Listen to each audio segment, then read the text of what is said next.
Like you're on a llama in Walmart, your high school teacher shows up, and it's like, Has this happened to you before? Welcome to Happy Chaos. welcome to Happy Chaos. Episode 71. 16. Oh, I knew. Actually, no, it was 16. 71 will be here before we know it, though. It will be. And the reason I know that we're on episode number 16 is because we just posted 15 3 days ago. For like the fifth time. And Y'all have no idea how ridiculous posting episode 15 was. I don't understand what was happening. We questioned, should we post it? Because maybe there was something in it that we weren't supposed to be saying. Have you ever done that? Have you ever something's not working out and you get to the point you're like, okay, is the Lord trying to tell me something? Yeah. Is this? That was us. That was that episode. Yeah. That was nutty. It started out, some of you might have heard it. I think it's still up on Spotify. I need to fix that. I fixed it on YouTube, I think. But anyways, the first time we posted it, it had this huge gap, a 2-hour gap in the middle or something. And somebody finally told us. And so I was like, oh no, I'm going to have to go in and take it off and put it back on. But then somebody said, oh, well, if you do it on YouTube, then you can just, clip that out of there. So I went on YouTube and did it. Well, then it took 2 days to process or something crazy like that. So it finally processed the video editing. And then, so I re-uploaded it. And then it was there was a little segment, maybe 4 minutes or something. It was being so dumb. Well, then it was it was cut out. A big portion of it was cut out. I don't know. It was crazy. It went back and forth all week. And here we are now. We finally it was not that we did not film it, video it, tape it. It wasn't that we didn't do that. It was that we just couldn't get it to upload correctly. And so there was almost a point there I was about ready to just take the whole thing down. Mm-hmm. But we didn't. We persevered. We did persevere. And so here we are. But we messed up our rhythm. We did. So, because we didn't finally get that one posted until Sunday. And then normally we're posting, on Sunday. So we posted what felt like for you, I'm sure it felt like a week late. But it wasn't purposeful. It was just technical difficulties because we're two people. And I'll tell you, I'm going to fire the crew. The whole crew. I'm not keeping one of them. No, it's just going to be you and I. We're going to do it. Yeah. On our own. It's needed. Yeah, I'm done with this, letting other people, if you want something done right, you're gonna have to do it yourself. So y'all rest assured, it's gonna be done right. Yeah, the crew, they're out. No, it's just not. We messed up so bad.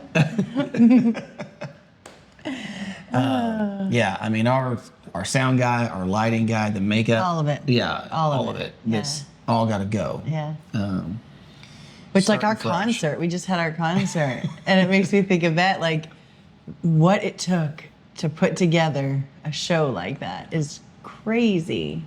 Yeah, for those of you who don't know, we just had John Reddick out at our church, and we were, I was not familiar with this world, or at least not familiar enough with this world to know how that kind of went behind the scenes, but those things are difficult. That was not easy. And of course we doubled down and we hosted it outside to make room for the anticipated crowd. And that meant that we had to rent a stage and a big screen and speakers and all this stuff. In the future, we won't have to do that so much because we'll have those things in church. But right now our church is still new. We're not a new church, but we're new in this building and new in this, in this arena. Yeah. And so literally, our sanctuary used to be a horse auction. And so now we're trying to fix it. So anyways, we just had to rent all these things. And then, but that's not all of it. It was getting the talent, cars we had to rent vans to get the talent back and forth to their hotels. We had to have drivers and Right. And then we had to have drivers, and then we had to cater have food. all this like extra security that, you know, had to be there. And we had to put locks on certain doors to keep people out of certain areas. Which Karen is like one of the main rock stars. Oh, I mean, And yeah. Bill and You could Roy, keep going down the and line. I could. I started something that I shouldn't have started because There were some big things. Our church came together though. Like I cannot brag on our church people enough. That's right. Yeah. How Anybody who's volunteers. watching this who's from Salt and Light, just know it's not lost No. on us, the amount of work. I'll tell you how much the work was. I went out to lunch yesterday with a friend, and he goes, "Did y'all seriously?" And 'cause we have another concert coming in October. It's Micah Tyler. He's coming in October, and it's a totally different setup. Like, we're not the promoters. We're not the ones doing it. They We're just contacted hosts. us. We're literally just opening up our church and letting them come in, and they're going to do their show on our stage. Micah Tyler and Jordan St. Cyr and. Oh, it's gonna be so good. Yeah, it's going to be really good. Anyways, that said, he said to me, he goes, "Did you all really announce like one day later after the John Reddick concert, did you all really just announce John Reddick?" He goes, "Justin," he was like, "Do you remember in the Bible when like, you know, when Solomon, or, you know, when Jeroboam after Solomon like overworked the people?" He was like, it could be that kind of scenario. Oh, that's funny, but it's not the same. Like we are not doing all the footwork. No, it's not. It's not the exact same. Not the exact same. No. Not at all. But John Reddick, quickly, awesome performance. We got rained on, and the wind blew, and so we got pushed inside. We did all that work to be outside. But he did an acoustic set for us. He didn't have to, but he did an acoustic set for us, and I mean, we like got front row. John Reddick bringing us to church. Amazing. The man is talented. Yeah. And wonderful and Entertaining. So good. And the whole thing was a benefit for our school. At church, we have a tuition-free school. And so and you heard that correctly. Some of you might hear that for the first time. That's like we do not charge our students or parents tuition. And also, it's not closed off to our church. Yes, we are open to the general public to be able to come in to our school. So we have a Christian school that we do not charge tuition. So the concert was a benefit to raise funds for the next school year. And by the way, little plug, if you want to give to that, let us know. We'll send you a link, and you can give to that project. You can give to that mission. It's a huge deal. It's a huge undertaking. And you can also go to saltandlightky.org. And the giving options are right there. Yeah. So, but to Kelly's point, I think the point you were getting at, back to our podcast, is like sometimes you don't realize what all goes in behind the scenes to make something happen. You know, I think a podcast is, you know, a much smaller level of that. Yeah. But honestly speaking, it only feels like a smaller level because we've done so much legwork already with lights and microphones and cameras and setups and whatever. You know, if you go back on The Whole Truth and look at those early videos, they are rough. And a friend of mine told me one time, he goes, "You don't even look like the same person." It was like those videos were so bad. He was like, I don't think that at all. I think seen you look like a different person, though. There was a flip in life. and experience. you just became a different person. I aged, honey. It means I aged. Like fine wine. He looks old. You do not look old. He looks older. Oh goodness. Yeah. So, anyways, there's a lot that does go in behind the scenes for these podcasts to make these happen, and you know, any of the videos, like there is definitely more to it. I think, you know, we talked about social media things in the last episode, but you know, I think at least my perception. How about I say it this way? I don't want to make a judgment for other people, but my perception before doing social media things was like, oh, you know, you shoot a home movie and you put it online and you know, you get millions of likes and you know, people, you know, follow you or whatever. But there are one-off cases of people that get that, people that do something and their like home movie goes viral or something. But for the most part, most people who are doing work on on a platform, there is more behind the scenes than what people realize. There's more going into it, more thought going into it. Yeah. It's not just like, randomly picked up our camera and all of a sudden you have all of this following. Yeah. And we're going to talk about that in another episode. Yeah. Today's episode, I'm really excited about today's episode. I'm sticking with the title. Yeah. What do you think? Do it. The title of today, you should see it as the title, A Midsummer Night's Dream. Yeah. We're going to talk about not dreams like dreams that we have of like the future, not that, but like actual dreams. Although our dreams could mean something about the future. But we don't know. I actually do believe that to some degree.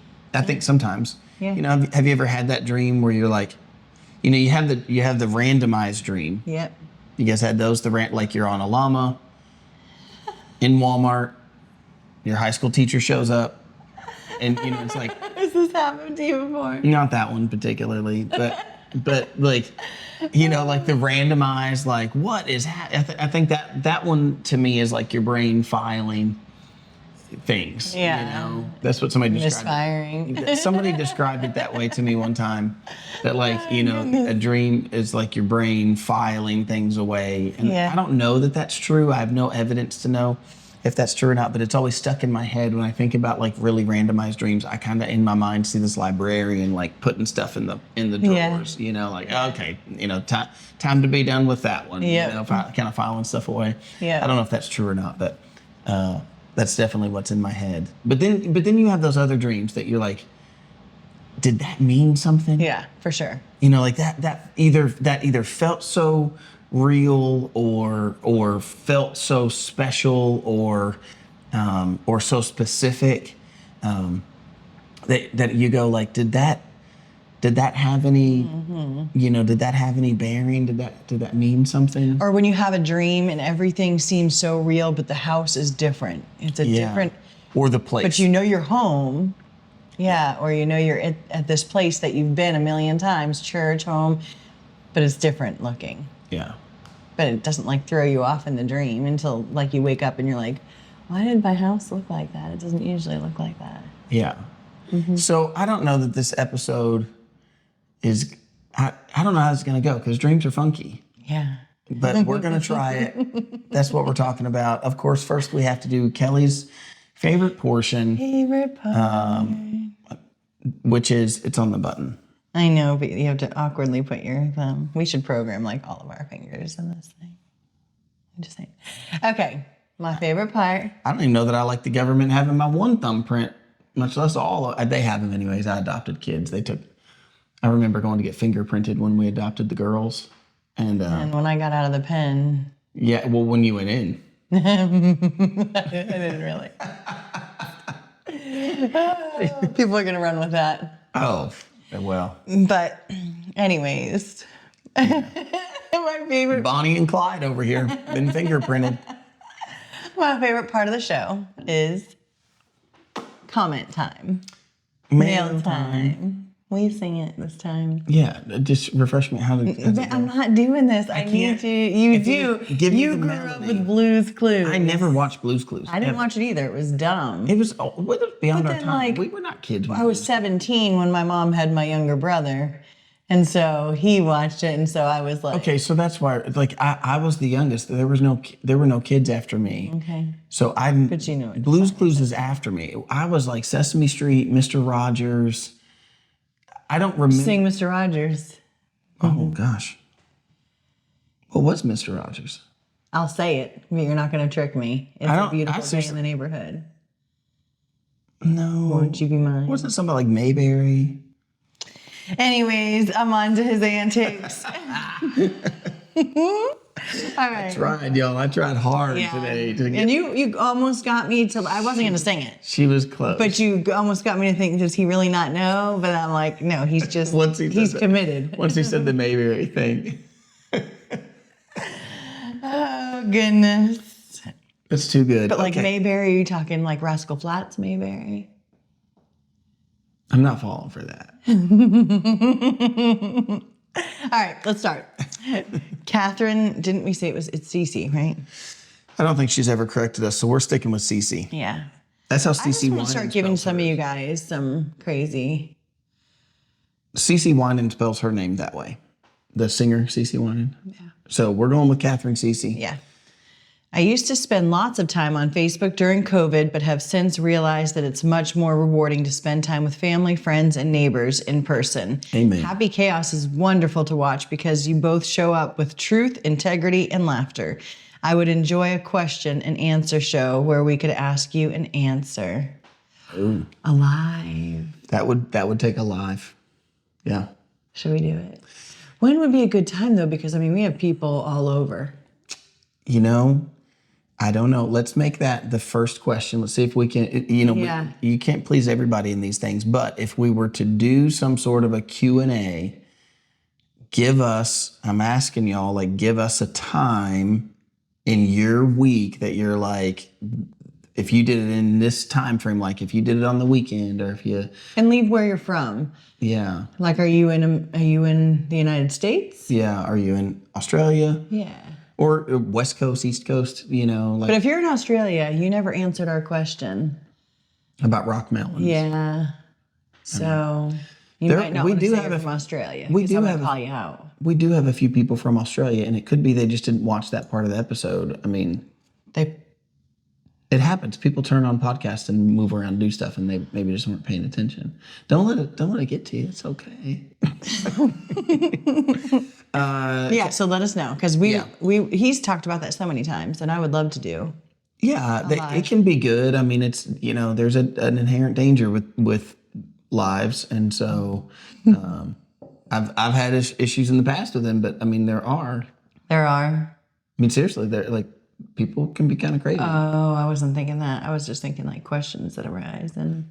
Like questions too. So I know, I mean, we were joking earlier about a crew, but like you really do need to have somebody to be like a moderator because you can get people that'll get in the comment section and then they'll start saying stuff, and then you live don't really have much control. Especially the way we're doing it. We don't. We're not set up connected to a computer here where we can go, and so it's good to be able to like have a moderator that can go in and take people out if they start doing something crazy or whatever. I mean, it can get nasty.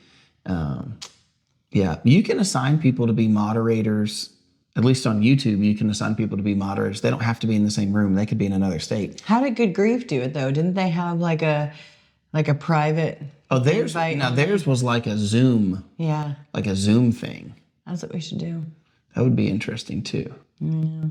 Yeah, I don't know. We'll think about it. Yeah, just let us know if you've got ideas or times. Yeah. Stuff like that. Yeah. Well, Okay, Rachel Levadius. Got it. Actually, I think I did mess it up though because it's not Rachel. It's Rochelle. it is Rochelle, and isn't it Live a Day? Messed it up. It's because you guys, you don't understand. Like we go around like, because for so long we said Rachel Levadius. But it's Rochelle Livaday. Yeah. Man, I was just certain I had that right. I know. But It just sounds right, Rochelle, what would you think of us calling her Rochelle? I don't think she has a choice. Oh, goodness. Glad I found y'all. Been looking forward to this episode all week and was worried I missed it. Thank you for sharing it now. Well, thank you for watching. And Sorry we messed everything up this week. our crew messed everything up. Look, she didn't pre-read these. Let me start this out. This is from Margie Cooper. Giddy from Australia. Good day. Good day. Good day. That's like good day. I said giddy. Yeah. I've messed this whole thing up. No, now you have to say. Good day from Australia. Oh, that was cute. You could be an Australian. That was my best Australian accent. Read the whole thing in Australian. I can't now. I feel nervous. I'm so nervous I can't do it. Just read it. You read it with Australian accent. No way. Justin and Kelly, I first started watching trying. when Sarah was unwell. It just came up in my feed on Facebook one day. I have followed your journey since then with tears and laughs at times. So happy you both found each other through our Lord's leading. Love the happy chaos, and yes, We have rock melons. Come on. Or Rockies Down Under. That's what they call cantaloupe. I cannot believe this. Yeah. I'm eating crow right now. In so many ways, because I told you they call them rock melons. Yep. We have some rock melon in the refrigerator right now. I got it yesterday. Oh, boy. I know. I'm excited for it. Well, thanks for watching from Australia. It's middle of the night there right now. So I know. But the next day. It's tomorrow for you. You're living in the future. You're living in our future. Yeah, they're living in their present. We live in their We're past. living. Oh gosh, we have too much fun. B. Davis Cole said, "Love you guys. You are so for real." Oh, we're for real. I mean, I don't know if that's a good thing, but it's a thing. I always love when people are like, "Was that serious?" And I'm like, "Well, to some degree." Like, I mean, I mean, like, especially the pranks that we've been doing on each other lately. People just, they can either handle it or they can't. okay. Can we talk for a second? Yeah. Y'all, the pond. First of all, just look for yourselves. Watch that. There's 2 short videos if you haven't seen this. I pushed Kelly into the pond and I took the box out of her hand and I began to give the spiel. And y'all, I'm getting hate over this pushing Kelly in the pond. I think my favorites are the ones that are like, you could have at least helped her out. Help the child out of the pond. Help the child out of the pond. Y'all, I am not mad that he didn't help me out of the pond. It's like, it's part of the game. Like, I think it was like looking back now, like that wasn't planned that he wasn't going to help me, but like looking at me like quietly swimming behind him and then pulling the myself funniest up part. like a cat out of water, because we were unsure of how that was going to work anyways, because the pond is deep, like it goes at a slope and then it's deep, so I didn't know. There's no floor, there's no ground to put your feet on. Right, but there is like a chain ladder and it had like stuff growing all over it. And I'm like, I am not putting my feet on that chain ladder.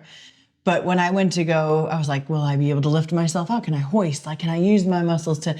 And there was like where the ground starts to decline. It was like, and so I could use that to... Yeah. But... I think you actually kind of like breathed out a little bit, like right at the right second. If you really watch it, you can kind of hear you go... You know, like that, like right at the end. It's so funny. Anyway, look, like we love it. We think it's hilarious. And I would have cut the video and like some of you before all, that, but it was funny, so. Just to be clear, some of you all are, you get the humor. It's funny. Others of you, I get that it's just not your thing. You're not into pranks or whatever. I get that. But then there's some of y'all coming at me. Like domestic violence. Right. Get out of here with that. Like, it's a joke. it is such a joke. And he is the kindest man. Like, this man has never, like, ever. You know, it was so, but this is a comparison I want you to make. Look at the comments on the video where I pushed Kelly in the pond. Y'all are on me. Everyone. Kelly brings a water hose in through the girl's bedroom window, soaks me down while I'm trying to take a nap. The people wanted revenge. By the way, I only take 10-minute naps, y'all. If I take am I telling the truth? A 15-minute nap is special. It takes me 15 minutes to fall asleep. If we lay down and take a nap, I'm like, hey, I got like 10 minutes. Let me take a quick nap. And I mean it when I say 10 minutes. I will set my alarm for 10 minutes. And if sometimes Kelly will bribe me and she'll be like, can we go for 15? So it's not like I'm laying in bed for hours. Right. No, like I'm only getting 10 minutes here. Exactly. And Kelly comes in that door and hoses me down on the bed. I ain't seen one comment of somebody accusing. Oh, but, well, there was one. I'm too young to be married, so. Oh, there was that. We're going to have to talk because. Well, just go back and read the ones for me. Y'all, every one of y'all are like, get him, Kelly. You make him clean it up too. You guys are like, help her out of the pond. What do you say to me? You better be the one to clean it up. I'm like, why am I the one getting all the heat? Like, because you didn't help the child out of the pond. I did after I turned the camera off or whatever. I did. Like I just walked off camera for a second. It was only a split second, y'all. Like there's a whole thing before and after. So, I love it though. So well, apparently I deserve it, and I love you guys so much. Just so you know, I did help clean it up. I'm the one that brought the sheets and the blanket down and washed them. You were editing the video, and I came down and washed everything. Yep. But I made the bed after, so I did do. Don't give me hate now. That's true. I made the bed. Yes. Yeah. It's. I made the bed that I laid. Wait. You made the bed that you made? I made them. And there were certain parts of it that were a little damp still. And that's okay. Specifically the pillows. Yeah. His body got the brunt of it, so. It did not get down to the mattress as much as as much as you would think. Like the comforter seemed to like absorb it. Most of it. Yeah. All right. Anyways, I wasn't trying to get too far off on that. We got to get rolling here. We got stuff to talk about. Vicky Jenkins Qualls. I would say Qualls. Glad to see you back. I missed you last week. Love watching you guys. She got another one. Yeah. I started watching you when Sarah got sick, when you guys seemed like family. I felt so bad for you and I kept following you. I'm so happy you and Kelly met. Y'all are the sweetest. I love your comments. Oh, thank you so much. I know. I appreciate it. Yeah. Very much. Thanks for joining the comment section. That was like 3 comments. You just gotta give me a couple more. I mean, all right, we're gonna hang out in the comment section just a little longer for Kelly. Bernie Tapp. I've never seen anything from Bernie. I've been told now by 2 different married couples that you can't believe everything you see on Facebook. That is very true. You cannot believe everything you see on Facebook. Yeah. What brought this up is that it looked to me like both these couples were happy because they were posting all the pictures of trips they went on. One couple is divorced and the other couple wants a divorce. They both said you can't believe everything you see.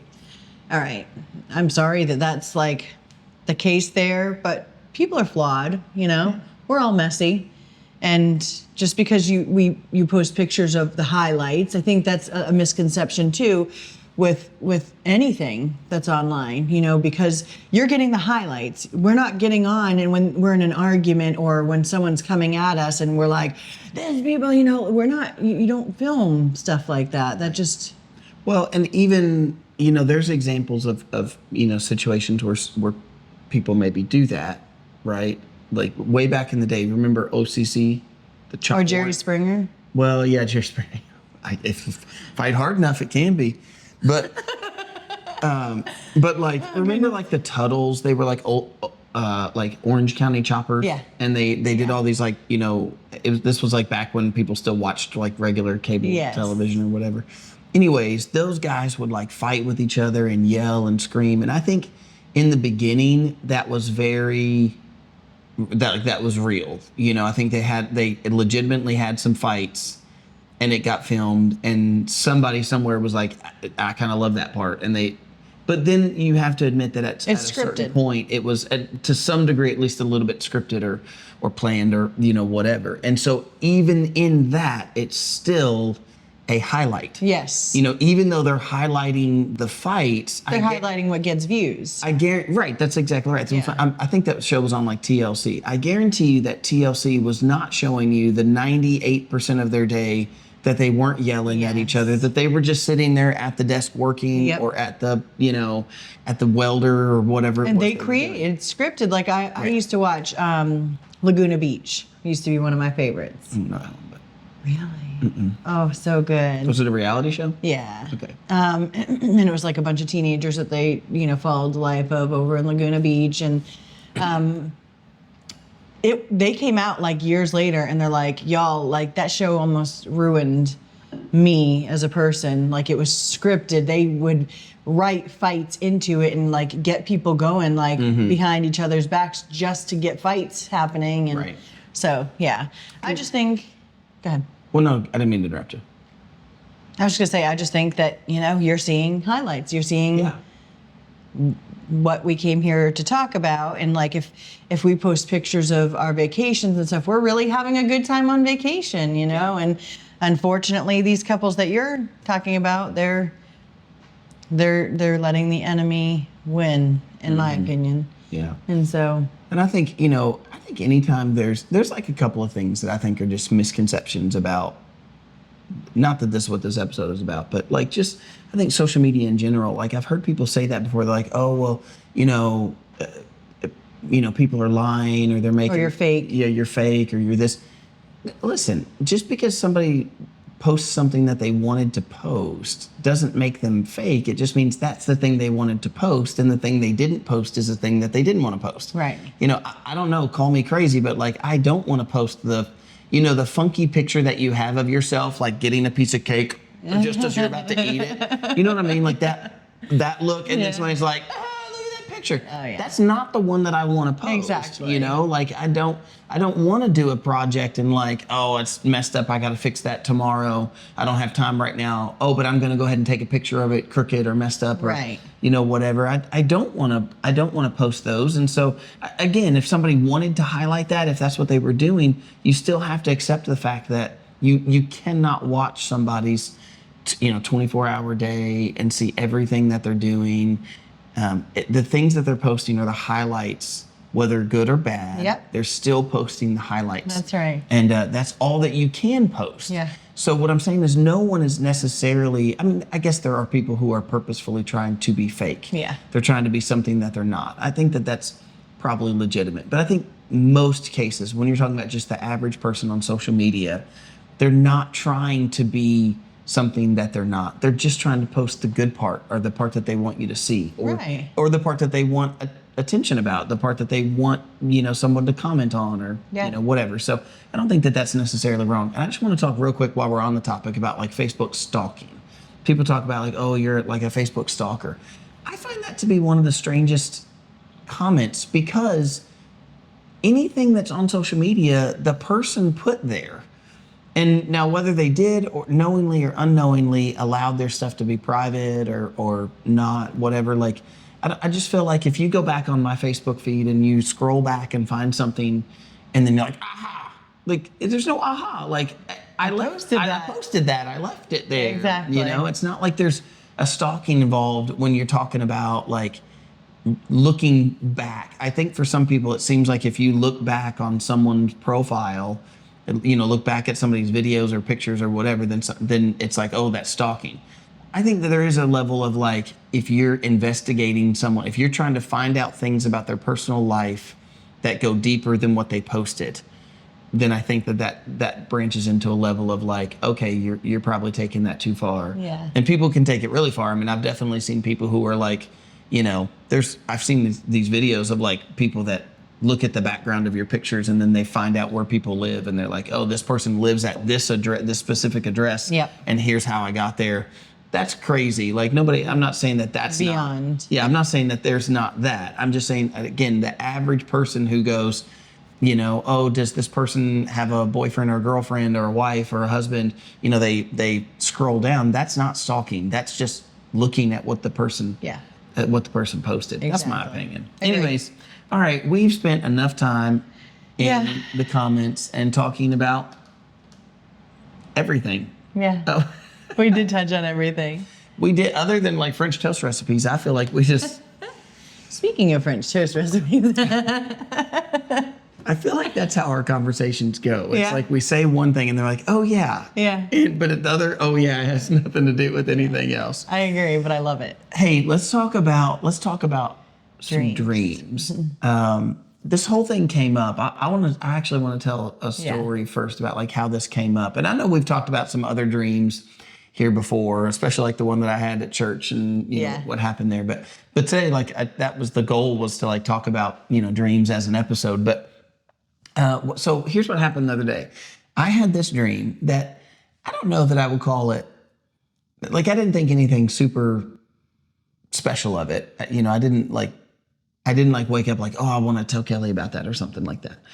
But I had this dream, and it started out, it'll sound a little funky when I say it, like it started out that like I was at church and there was this person and they were, I don't know who they were. I don't know who the kid was. We have like a big bar counter at our church because it used to be a horse auction.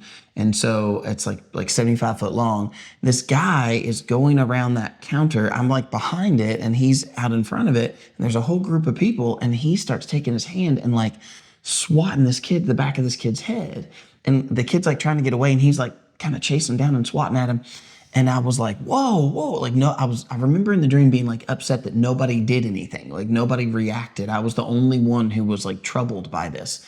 And so I like hopped over the counter and I can't remember exactly what he said to me. He kind of threatened me and I was like, you put your hand on that kid again and see what happens and something like that. And so I grabbed at his hand and the next thing I know, this police officer is right there and he arrests me and I get arrested at church. Gosh, I do feel like there's something to this dream. Oh, wow. A different meaning, but go ahead. Sorry. Okay. Well, anyways, so this happens. So there's this police officer and I get arrested for trying to tell this guy not to beat on this kid at church, which by the way, just so you know, like our church would be way different than that. You know, you'd have 20 guys tackling Very you. much so. So it's, And some women. yeah, everybody, and nobody would let that happen. No. But it's not that. It was a dream. You Yeah. can't control a dream, not like that. But it was the fact that that wasn't the part that got to me the most. It was honestly, I woke up and I didn't think much more about it. I remember it, but I didn't think much more about it. And then later that day, this was on Sunday, we got home from church and we went out back and we got in our pool. And then we have these little hanging chairs and we got in the hanging chairs and we were just sitting there in the hanging chairs. We're just chilling out on a Sunday afternoon we'd had this huge weekend and we were finally, I mean, this was, by the way, by the time we got home from church, it was what, 3:00 or something, you know? So finally home from church and we got in the pool and we got in the hanging chairs and we're sitting there for a minute. And all of a sudden this police officer walks around Our backyard. in the backyard. And this is real life. This is not the dream. Like, and so this police officer walks up in our backyard and I'm like, the first thing went through my head was that dream. And I'm like, I'm going down right here. I don't even know what I've done. And so, so anyways, this police officer walks up in the backyard. Our daughter, our 7-year-old. Well, he said, I just received an emergency phone hang up. Yes. Call and a hang up from this resident. And he said, we try to call back, but if the person doesn't answer, then we have to come. And so I had just witnessed our 7-year-old Mila on our other daughter Phoebe's phone, and like, because I was watching her, Phoebe's like asleep in the hammock, and Mila's over there with her phone, and I'm thinking in my mind, does Phoebe know she has her phone? And because I know they let her use their phone sometimes, and she's over there like pretending to take little selfies and stuff, and I'm like, oh, I didn't think anything of it. But then when he said that, I'm like, Mila. Yeah. She's the one that must have made or held down. Because like if you hold down the side button of your phone. Yeah, it'll go to that emergency. Yeah. So anyways, she had called the police, hung up on them. Then they called back. I guess she either didn't answer or swiped it away or whatever. And so the police showed up at our house. Anyways, that was it. That was the start of like talking about that is what got us to, hey, what if we made this as like an episode? Yeah, because I had a crazy dream the other night. Yeah. That I was driving around like... Wait, do I know this one? Yeah, I just told you. That's what I thought. In the house, like, you know, like a, what do you call them? A Power Wheels? But it was like an upgraded Power Wheels. Like I'm an adult driving this like not quite car size, but not Power Wheel size around the house. The kids weren't home. It was just me and him home. And I'm driving this thing around and I crash it. But then every floor in the house was like caved in, like an earthquake, like something you would see if an earthquake happened. Everything was caved in. And I'm like, Justin's going to be so mad at me. I just destroyed the house. And how? Like I just crashed it in this one bedroom, yet the whole house is destroyed, like cracks everywhere. The floors are falling in. He's going to be so upset with me. What am I going to do? And then I woke up. I wonder, like, do you think that has something to do with like a kind of a subliminal, you know, like, do you feel like you're like messing things up or something? And then like that, you know, that came out in your dream in like that way. Yes. Yeah. When you just said that, like I thought, because at first, the first time she told me about that, the interesting thing of it was I actually saw a 1500cc like go-kart Jeep. Like it looked like a Power Wheels Jeep, bigger than a Power Wheels, But smaller than an actual. but smaller than an actual Jeep. So it's like a go-kart, two-seater go-kart Jeep. I'd seen it on Facebook Marketplace, and I was like thinking, oh, we should get that. Like that would be fun. You know, you could get it up to like 25 miles an hour, and you know, it sounded like it'd be like fun to get or whatever. So I was like literally contemplating. I say literally, maybe for 30 seconds, contemplating like the different scenarios of like, where could I put it and where would we drive it, and those sorts of things. And it's like, anyway, so when you told me that the first time, I was kind of focused on the fact that I had seen that kind of thing, and then you told me, but yeah, when you just said it again, I was like, I wonder if that's kind of like a totally, because I remember thinking in that dream exactly what it was like relating to. Like right when I woke up, I was like, oh, that makes sense. Yeah. So there you have it, y'all. There's a couple of wild dreams we've had recently. Wild dreams that we've had. I've got other questions about other ones, but first I want to do something. I say first, 40 minutes in.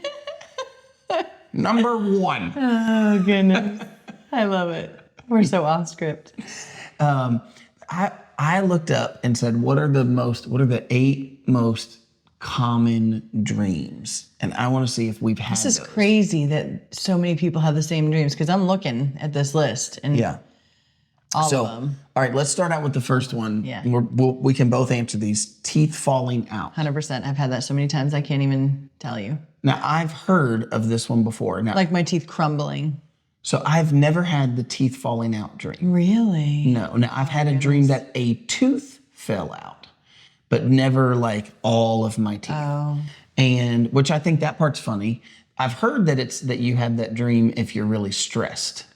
That if you're really stressed about I something. know how stressed I've been in my life. I mean, that's just what I've heard. I don't know that anybody could know these things. Yeah. They can claim them, but how could you know, what a dream particularly meant? But I've had dreams that my hair falls out. Okay. Like I don't think I've had that. Yeah, I've had dreams where I'm like, but like I don't love like thinning hair. I'm like, oh no. Like, I've always been worried about my teeth. Like I'm like, oh my gosh, my teeth. Like, I can't imagine. I'm thinking about it like right now. I'm like itching. I want to scratch it.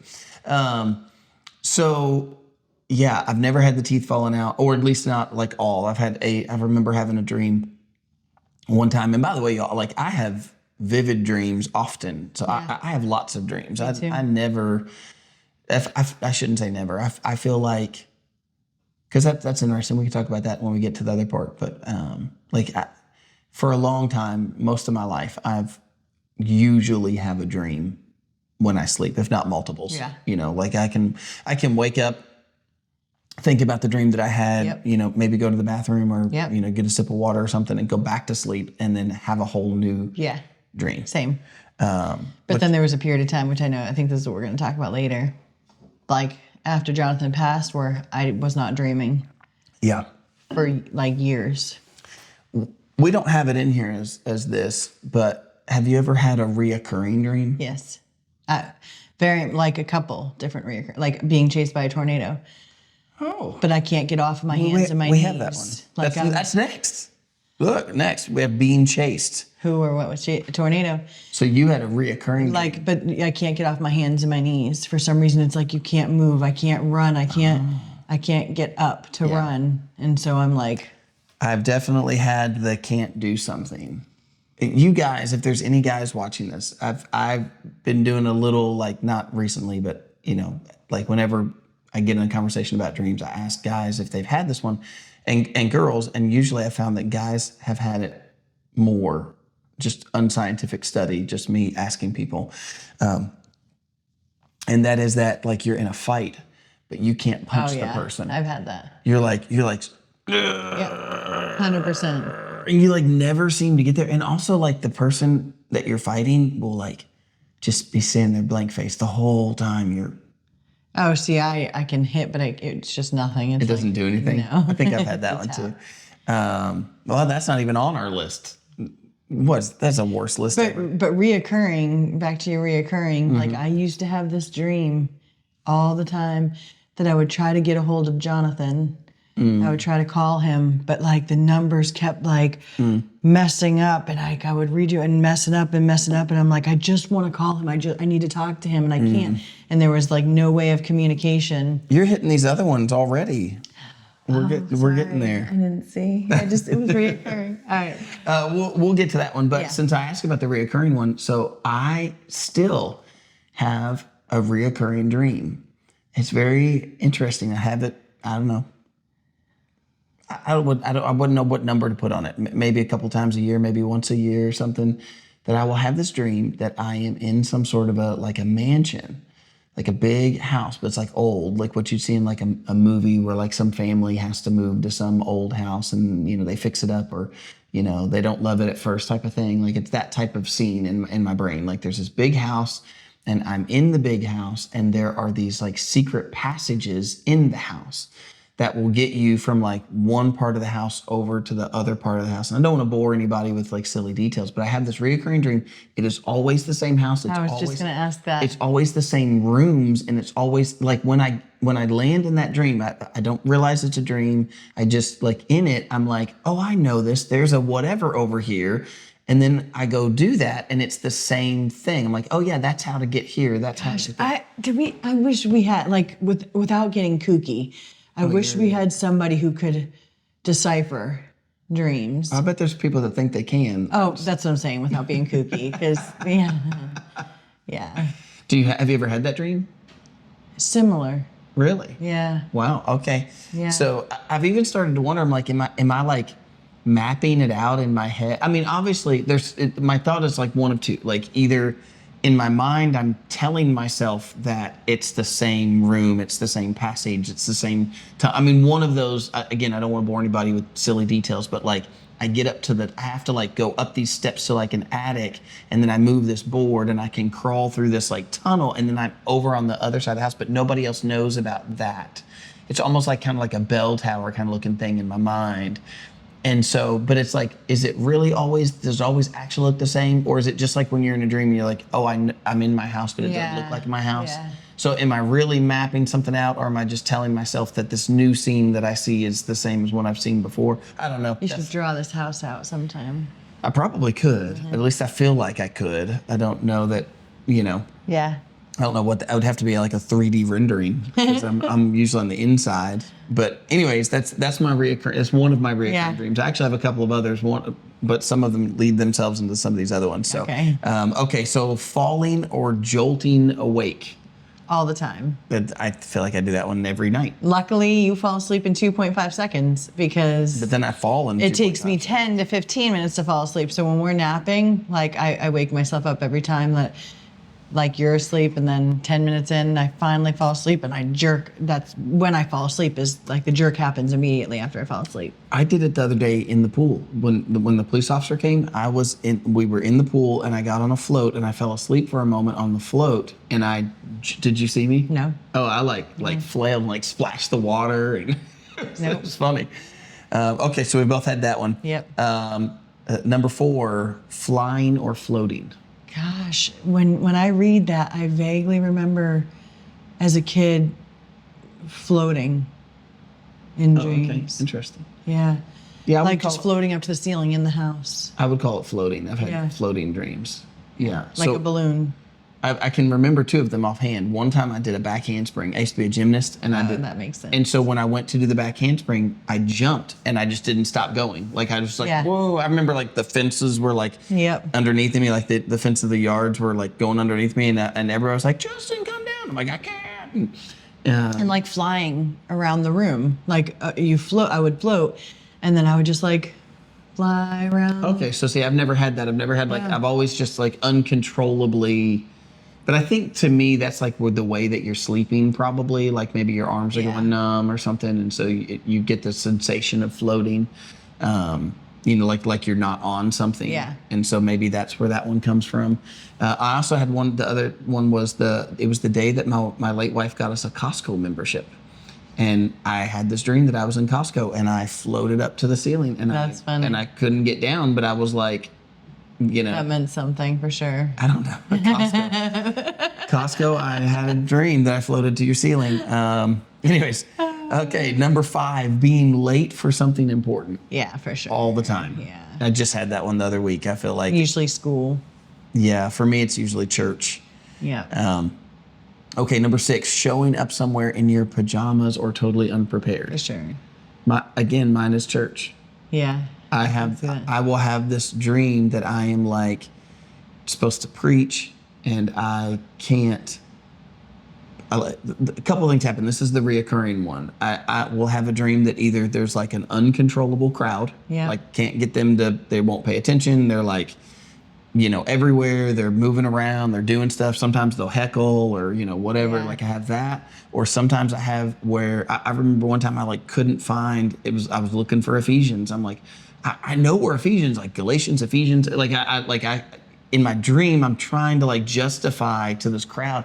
And I remember like, forgive me, Kama, if you got this far. She usually falls asleep by this point. So, but anyways, like Kama's like, you should know your Bible, and I'm like, I mean, that tracks. Her or Heather. Yeah. That tracks. So yeah, it was that's a crazy dream is when I like can't find a book of the Bible. That would be nerve-wracking. Or I can't find my notes or something, which I don't even really use notes, but like, yeah, that happens. Okay, number 7, you think you'd already touched on this one, your phone not working when you need it the most. Yeah. Like, I mean, it was a constant. Yeah. And then like after he passed, I thought, well, I think there was something to it. Like I couldn't reach him. I couldn't. So this is my first one that I don't relate with.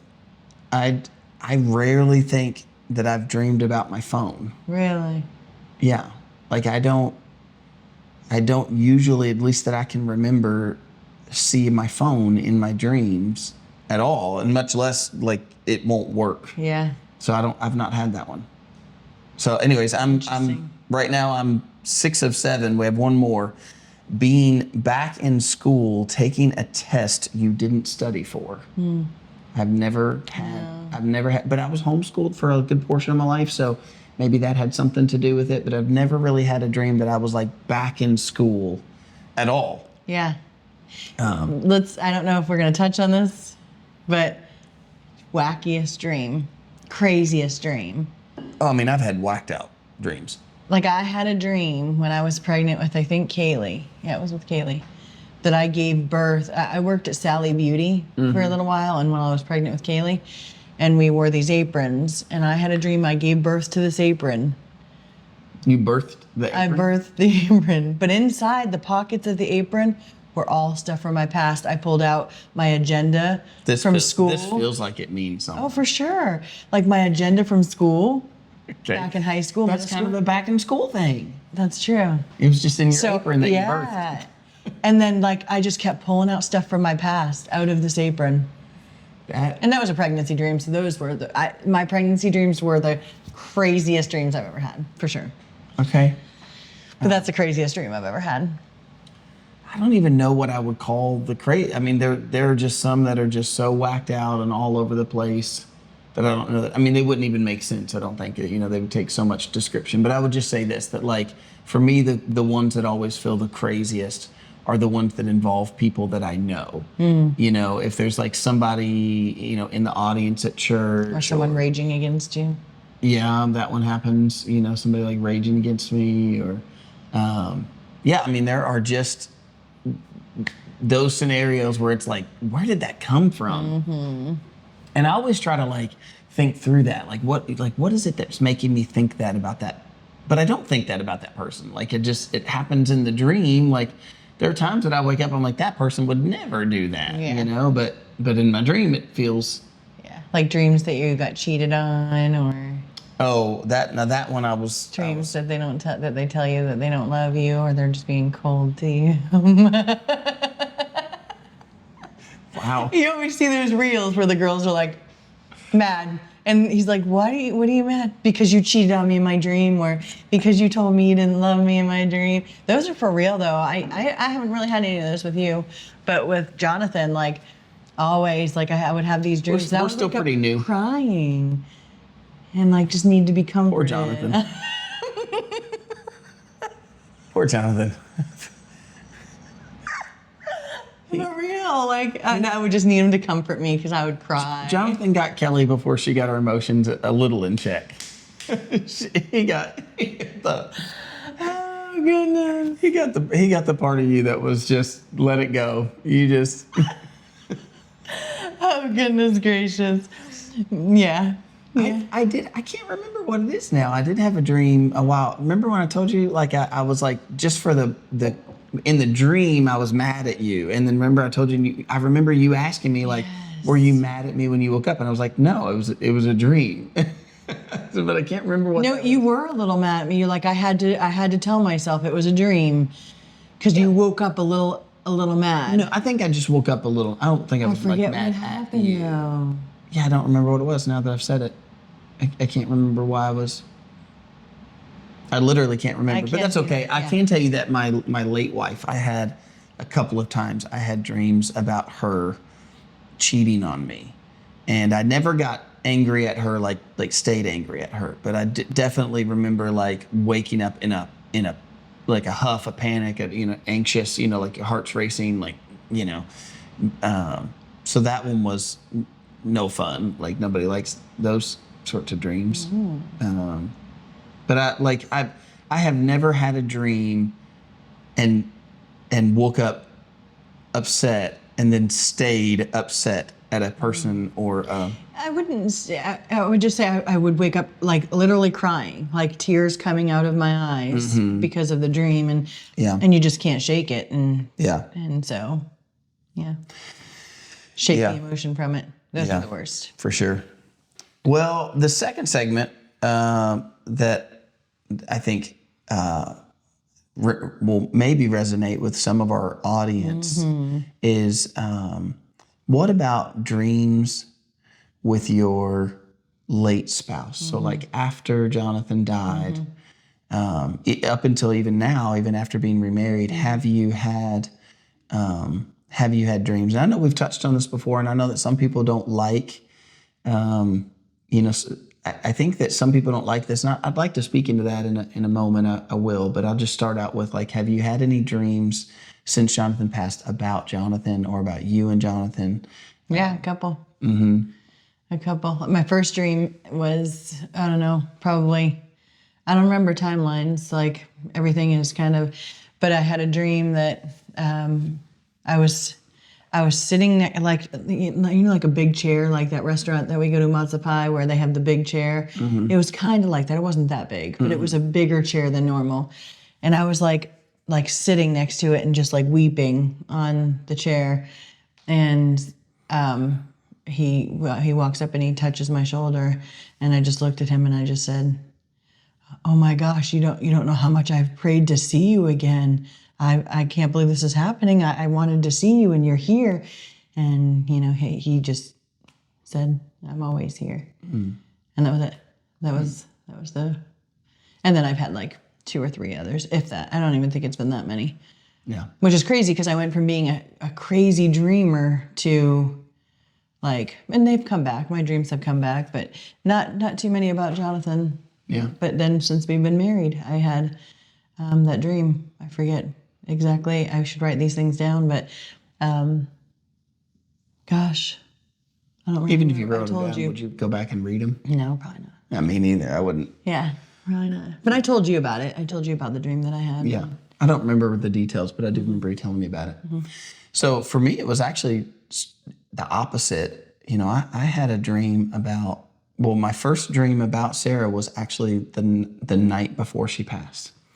And it's really difficult for me to talk about. I can't talk about the whole thing right now. I don't want to make a sad, I don't want to make a sad podcast over it. But I definitely had an encounter that I've said this before, and I know that there's been people who've come to me on social media and tried to warn me to be careful. And I think that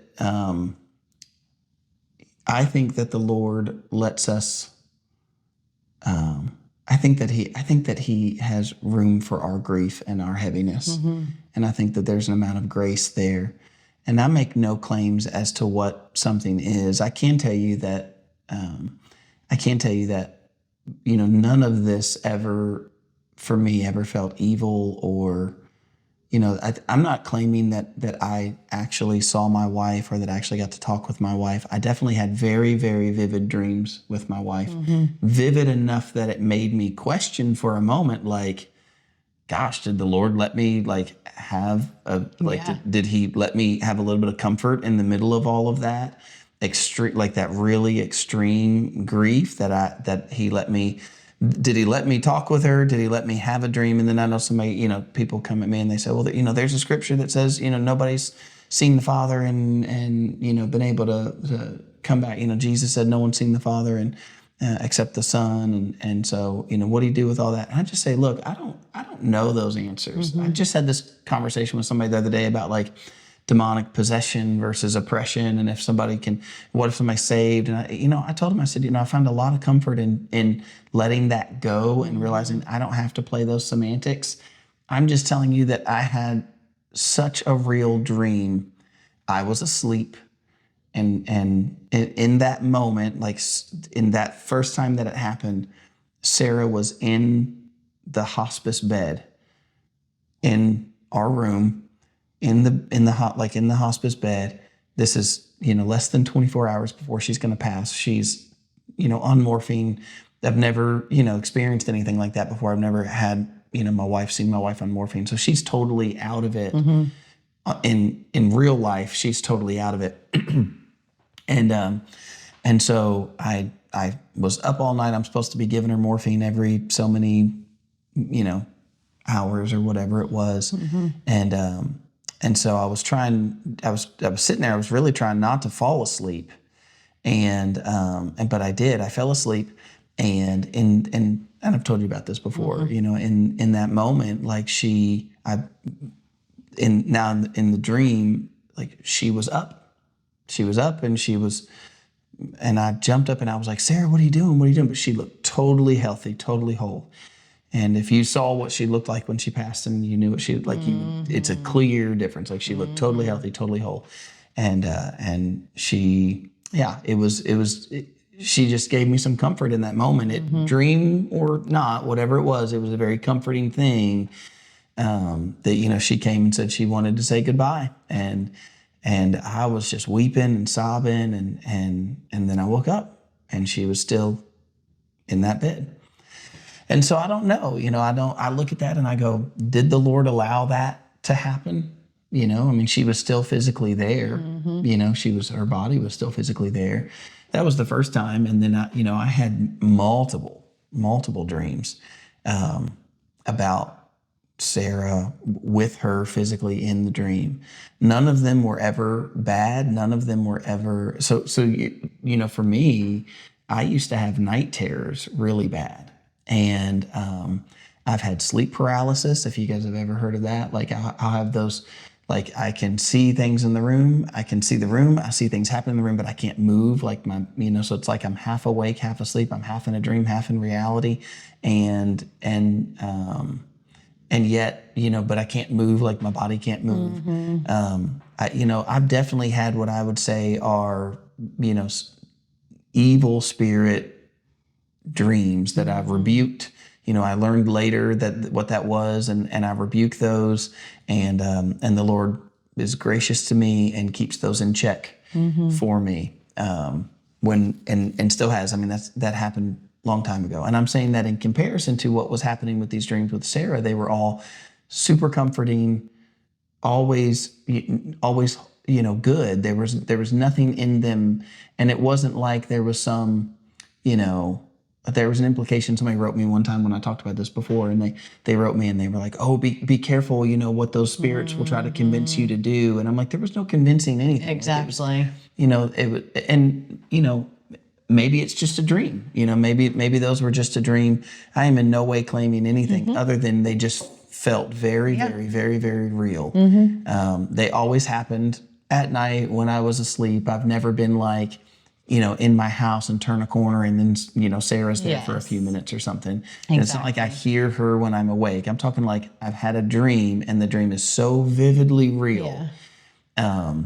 And so, but interestingly enough, I would just say that I had a series of dreams with Sarah, and there was a progression to mine. So the first time was the day that she was going to pass, and I'm uncontrollably weeping. And then the second time that I had a dream, I don't remember all of the scenario, but I do remember it being extremely vivid. Well, now that I've said it, I actually do remember we were at a pool. We were at like a public pool, and I looked over, and there Sarah was there, and I had to do like a double take. Like I looked once, and then I looked again, and she smiled at me, and I just started weeping and like I'm crying, and I missed her so much, and I'm crying on her, and she just hugged me and embraced me and comforted me, and like it's all a dream. I'm 100% saying it's definitely a dream, but she's there, and she's offering me this comfort, and like I can't even really hardly have a conversation because I'm just crying so much, and that was really it. Like it was like I can't even really speak because I'm just crying so much. In my dream, I'm like weeping uncontrollably on my late wife. But then after I had like a couple more, I got to these parts where it was like she would show up in a dream, and I would say like what you were saying to like Jonathan, like, oh my gosh, I've missed, like it was like that, like a reunion of like if I hadn't seen somebody at church for a while. And so there was like a progression. And then I very specifically remember the last of like those type of like realistic feeling dreams. And I think, have I shared this before? I feel like I've shared this before, but maybe I haven't. I think so.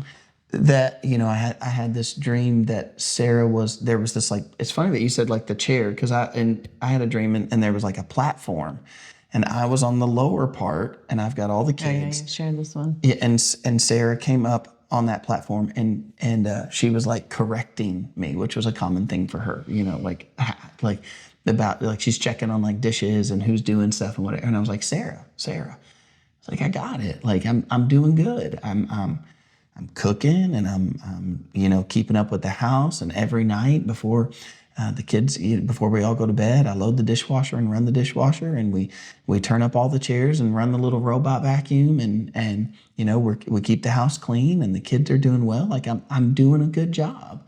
And I just remember that, like I remember in that moment, like she like smiled at me and said, you're doing good. And then she left. And that was the last time that I had those type of like real dreams. And so, I think that the human brain allows, I think the human brain like coping is like, yeah, it's coping. It's like working you, at least for me, it was like working to a place of kind of some closure there. And I had longed for those dreams. Like I wanted to have more of those, but I didn't. Yeah. And, so that was definitely like the progression. Now I've had dreams since, but they've never felt real. Like I've had dreams that had Sarah in the dream, but it was never like those. Yeah. It was like, she was in the dream. Like and you knew it was a dream. Yeah, I knew it was a dream, or like she was in the audience, or we didn't like get to talk. I just saw her there or something like that. But never have I again had those like realistic, having a conversation with Sarah type of dreams. So that was, I don't know. Is there something to that? I don't know. But it was. I had a dream about Sarah. Remember that? I do remember that. Yeah. We weren't dating. We were just friends. I was in Florida, and I had a dream that I was in your bathroom changing out a light bulb. I was like knees on the counter, changing out a light bulb. And Sarah rounds the corner and comes in. And I was like, it was like an awkward moment, because I'm like, wait a minute, you passed away. What's happening right now? But she just looked at me and said, I'm so glad that he found you. And that was that. Yeah. So dreams, what a thing. And, I think that when you have those type of dreams, I think that for me, I just accept them as what they are in the moment. I'm like, you know what? Like it's a dream. Yeah. Did I enjoy, was it enjoyable? Did I enjoy that? Was it scary? If I've had a scary dream, I rebuke those. I'm like, fear is not from the Lord. But I think the Lord is gracious to us, and I think that He allows us room to cope. And so, for me, I think it's a natural, like there was like a natural occurrence. Interestingly enough, though, I did have a segment of time, and you'll remember this. I had a segment of time that I could not sleep. So I'm going through extreme grief, and my wife had passed away, and I had a couple of panic attacks. Early on, I had a couple of panics / anxiety. I don't know what to call them. I just not clinically diagnosed. I just know what I've experienced, and I'm like literally like having to like lay down in bed and like I didn't feel like I could move. I felt debilitated. I felt like I couldn't breathe. I mean, literally just like gasping for air. I'm all by myself. Like there's no one around. It's not like I'm just telling you, like this was several years ago. Like I'm in my room by myself, laying on my bed, like gasping for air, feeling like the world, like I just honestly felt like I was going to die. Like I just felt so strong. And, and I've had those scenarios. In the midst of all that, I had a run-in where I couldn't sleep, like full-on insomnia, could not sleep. I went, at my worst, I went 5 days. And when I say 5 days, just to be clear, like I'm saying 5 days, no sleep whatsoever for 5 days. I did not sleep. I shouldn't say did not, like more than 5 minutes, 6 minutes. Like my watch will say like how much sleep you got, and I would look the next day and it would be like, you got 5 minutes of sleep yesterday or 6 minutes of sleep yesterday. And so, like could not sleep at all, tossing and turning, laying there staring at the ceiling, getting up and praying, reading the Bible. That's where I started reading the Bible online, was because of that. Anyways, so that happened, but it caused, I'll tell you that again, the reason I brought that up again is because I went a period of time that I remember like not dreaming at all. And I was like, well, what happened that like, I used to always have dreams. Now it's come back. Now I have dreams all the time again. That happens to me too. But there was a point in time that I went several months and just no dreams. Like for me, felt like the weirdest thing. It was like I closed my eyes, I opened my eyes. Yeah. And I'm like, I know that I slept. Yep. I can see that I can see on my watch that I slept, but I have no like memory of something happening while I slept. Yep. I had that too for over a year. Have you ever slept where you like close your eye, like it literally feels like you just closed your eyes, like you blinked? Yes. That is the strangest feeling. Like no dreams, no anything. I just would like, I close my eyes and it's like, I open my eyes. I'm like, what? Are you kidding me? Like, you know what I feel like? That's what my naps feel like. You know what I feel like when that happens? What? That's it. That's it. Yeah. That's all I get. Yeah. So very much so. I've had those nights. And it's like, no, hold on. I just need a little bit more time. I think too, though, like, I could be, I'm no expert in this field, but I do think that when it comes to like sleep like that, I think some people cause themselves problem by oversleeping. Yeah, I agree. I think, I remember seeing something one time about like if you were to go without sleep, like if you just keep going without sleep, like you can hallucinate, you can this, but like you really can't die from not sleeping. I think your body's going to force you into sleeping at some point.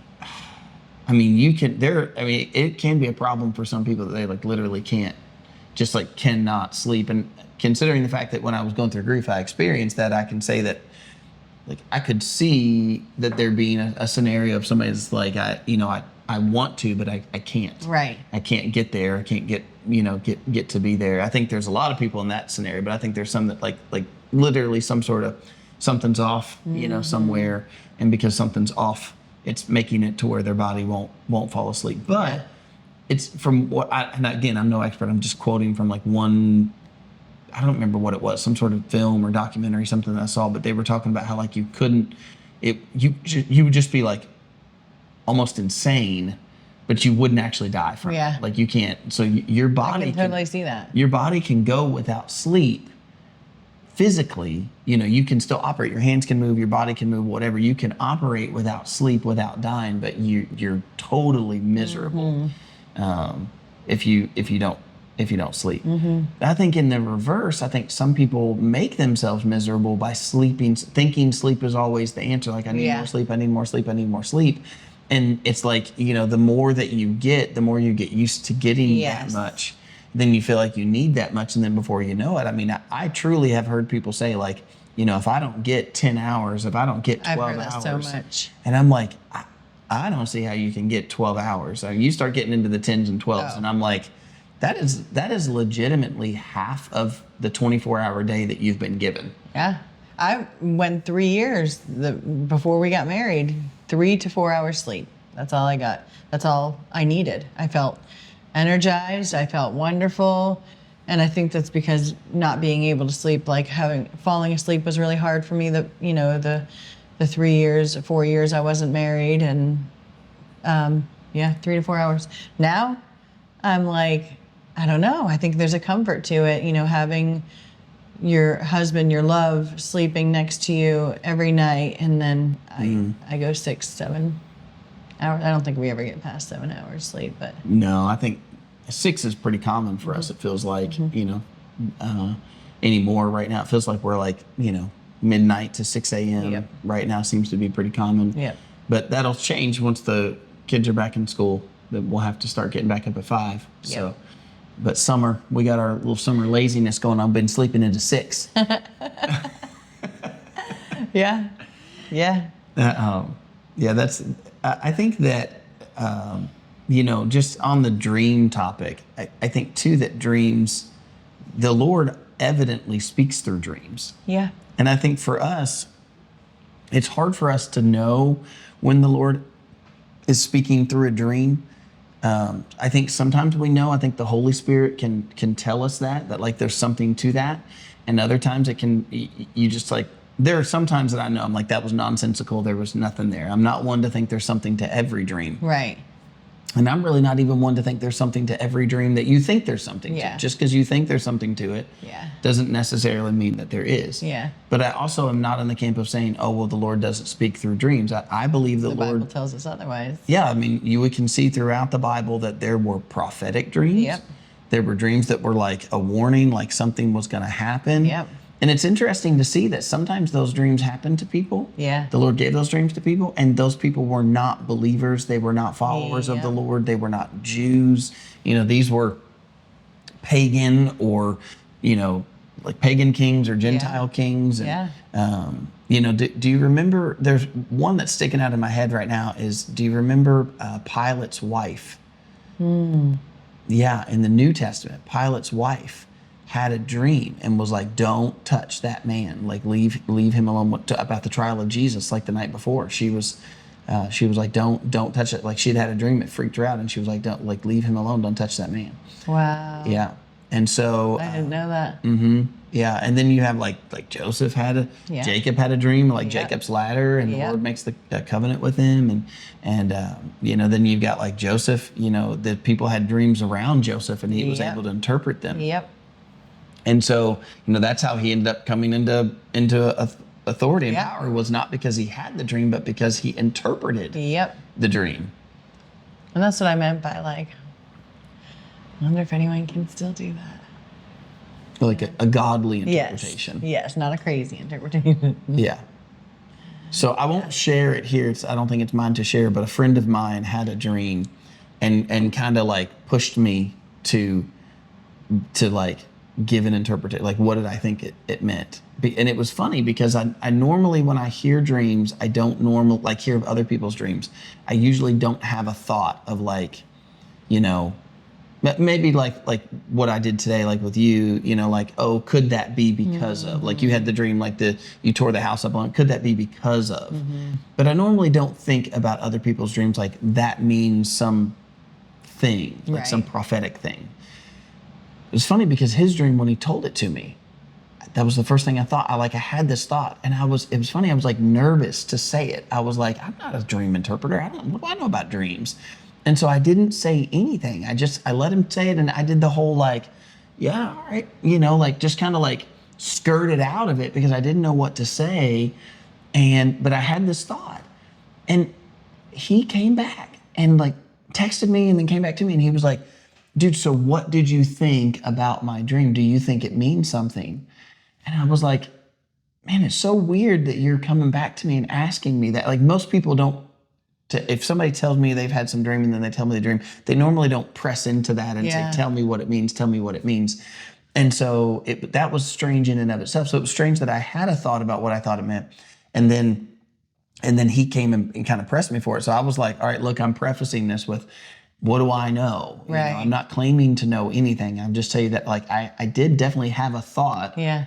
when you said that dream. And so like I gave him that, and I don't know. I don't know what will come of that. I don't claim to know anything other. I thought you were leading me up to like, I thought you were going to say, and sure enough, this is exactly what happened. No, not yet.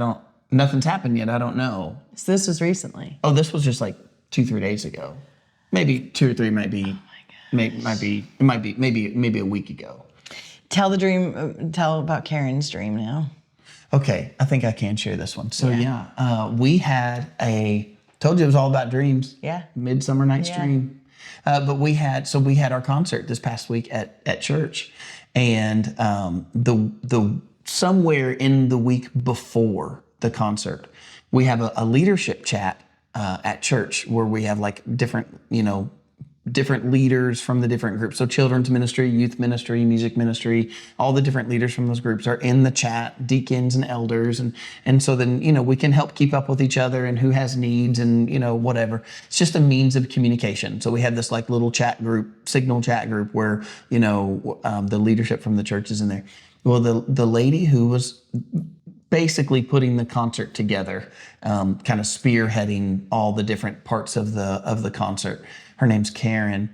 She posted in that group and she said, I had a dream last night that at the concert, there was a rainbow Over the church. And I think it was funny because we all kind of like laughed it off. And I didn't know, but like laughed it off. But we were like, somebody made a comment and they were like, well, no rain. We're not going to get any rain on Saturday. And we were all praying for no rain, and the weather looked great for this past Saturday. I mean, there was no rain in the forecast. And then the day of, we get hit with rain in the forecast. And then it like starts growing, then it rains, and early in the day we had this like pop-up shower. And I think it kind of scared everybody. It wasn't just a shower. It was like windy and gusty. Blue tents. Yeah, blue tents around. And, whenever you're outside and you got rain like pouring on your face real fast, and then your tent blows away and it feels chaotic, and not a happy chaotic, but just chaotic. Yeah. And so, it scared everybody. And so then mid-concert, Salt and Light worship played, new song played. We're on this big outdoor stage. It's beautiful. The crowd is like growing and growing and growing. And You're speaking. And it got to the point I'm supposed to speak. I'm supposed to do the ask, and I'm trying to speak. And I mean, I'm watching the crowd and everybody's like looking all around and whatever. And then I hear the voice behind me. He's like, you got to clear the stage. You got to clear off the stage. You got to get off the stage.